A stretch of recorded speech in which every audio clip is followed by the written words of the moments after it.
Hey everybody! Well, this is a bizarre day. Today I'm doing a video on a GTS model that I am enthusiastic about. That's right. In the past, I have been somewhat skeptical about Porsche's GTS models. I've always considered them to be a bit of marketing guff, a bit of a glossed over or warmed up S model with a few options on it. And certainly I think Porsche have made some big mistakes lately with GTS models, but finally correcting it. This Macan GTS is a huge improvement over the previous model. And also, Porsche have recently released the new Panamera GTS, which I also thought was going to be less than stellar, but now that I've driven one, I've realized they got it totally right. But that's a subject for a video in a few weeks' time. Right now, they released the new Macan GTS this week, strangely, to very little fanfare. It just slipped into the market with a press release which had very little information on it, and a few people wrote about it, but there really wasn't any detail. So this video is to give you the detail on what comes with this new Macan GTS, and no one's more surprised than me. I think this is the best model Macan they've ever made. They've done everything right. So what has been wrong with GTS models in the past? Well, they've been good cars and they've sold reasonably well until recently. They've always been based on the S with a small increase of power and a bunch of options on it. They really made a big mistake with the 718 GTS. That has been a mitigated disaster for them. They couldn't sell them, and when they did, they had to sell them at deeply discounted prices. I suspect they learned a big lesson from that. That was their worst selling model, mainline model in history. So I think they don't want to make that mistake again. And certainly I was a bit worried about this model Macan making the same mistakes as the previous model. My apologies to existing Macan GTS owners, but yes, the previous model Macan GTS was really just a warmed over S with a bunch of options on it. It really didn't perform any better than the S, despite all the hype around it. Whereas this one is definitely going to be worth the extra money. So let's have a look. It is $71,300, which is some $12,000 more than the standard S, which is a big bump of money. But what do you get for that? You actually get $14,000 worth of tickable accessories alone, discounting the engine. But let's talk about the engine first.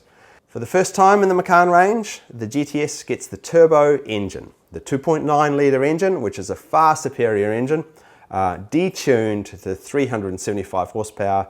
That isn't a big jump, only 27 horsepower up, not even 10%. So no big deal about the horsepower, but what's great here is that engine is a superior engine. It does perform a lot better, it does sound a lot better, it is a lot more responsive, but most importantly, if you want more power, it's just a small tune away.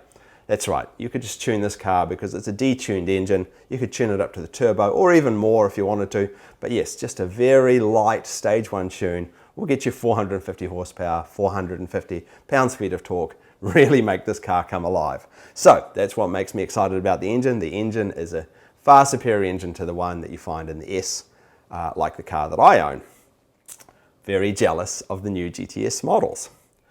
Secondly, you get a bunch of options, some of which are well worthwhile and a couple which really come down to your own taste. The first one, of course, on the outside is red brake calipers. The GTS is going to be the only one with red brake calipers for some reason.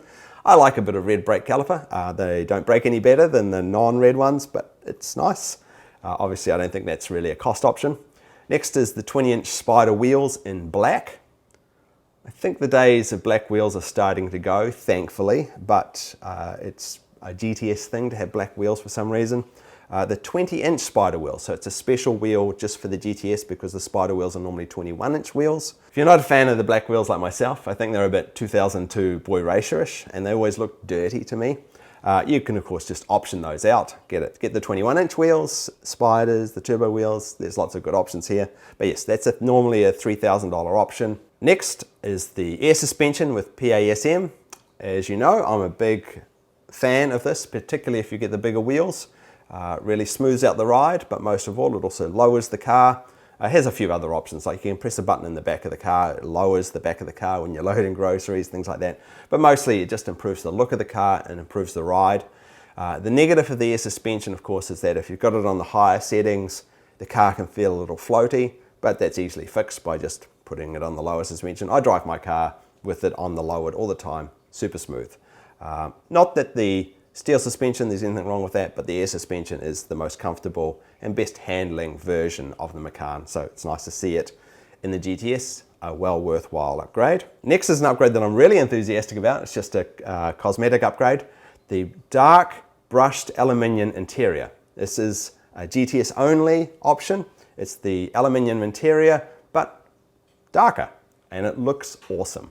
Normally $550, can't get it in any other model. So jealous of this option.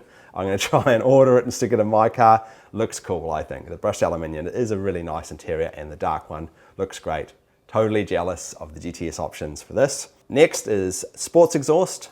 Once again, not a fan of the sports exhaust on the 4-cylinder engine or even the 3-litre engine like in my car, but in the 2.9-litre engine it does sound pretty cool. You get the black tailpipes as well. $3,000. I would never bother doing it myself, but as a package option, totally worthwhile. Yep, makes the exhaust louder, gives it a little bit more of a sporty look. Pretty cool. Next, the Sport Design Pack, an exterior refresh, so it changes the look of the front of the car, paints that lower trim, paints the side skirts, and paints the lower trim at the back as well. Normally $3,600. Gives it a unique look. I do like the Sport Pack look. I wouldn't bother paying $3,600 for it myself, but it's a package option. It's very nice. And three options that I am not so enthusiastic about. The first one being totally a downgrade as far as I'm concerned, which is the 8-way seats with the Alcantara and the GTS logo. Porsche, who are you fooling with this? This is totally the crappy 8-way seats that you put in the lowest possible leather package. If you have a look on the configurator, you see them there. It's just slightly different design of stitching, but same seat. Yeah, not an upgrade at all. The positive side of Alcantara is that it does grip your bottom a little better, but you're not taking this car on a racetrack, so who cares? It's easier just to have the better wearing and looking leather. Luckily, this option can be totally configured out, and of course there's even a stitching option here that is GTS only, which gives you the red stitching if you have the red exterior and the red dials on the dashboard. I'm a big fan of stitching, as you know, but I'm not sure that I'd bother with this. But yeah, there is an option there to get rid of that awful Alcantara. So they put the Alcantara on the seats, they put the Alcantara on the armrests, they put the Alcantara not on the steering wheel this time, thankfully. So it's a matter of taste. Some people love the Alcantara. I say avoid it if you can. Totally easy to get rid of that Alcantara. Totally not an upgrade. Next is a little one, the GTS logo on the side, on the blade there. Normally a $310 option. Unfortunately, you cannot option this out on the GTS, but I don't think anyone's going to notice anyway. It just makes the car look a little 1990s having your model logo on the side, but no one's going to notice. No big deal. And finally, around the back, the clear rear lights. Normally $910, included in the GTS package. Once again, it's a matter of taste. Personally, I think it looks a little bit modified Honda Accord. Yeah, the clear tail lights, not my taste, but some people like it. I don't see it very often on most cars.